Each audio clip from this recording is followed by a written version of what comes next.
Hello everyone, welcome to my channel. So we have given an expression 4 minus 4 times 4 minus 4. Options 0, 16, minus 16. So many people start solving from left to right and they solve 4 minus 4 as 0 times 4 minus 4 and then 0 times 4 is 0 minus 4 and then minus 4, which is not correct, and even we don't have the option minus 4. So now let's solve correctly. You have to follow certain rule, that is a PEMDAS rule or PEMDAS rule, which help you to choose the operation. There are two operations given, that is subtraction and multiplication. So in multiplication and subtraction, you have to give priority to multiplication.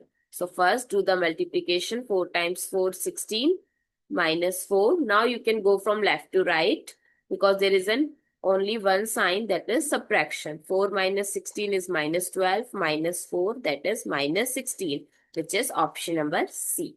That's how you can solve step by step by using right properties. I hope it's clear and you find it useful. So don't forget to share your feedback through like, share, comment, and subscribe to my channel. Thanks for watching. See you in the next video.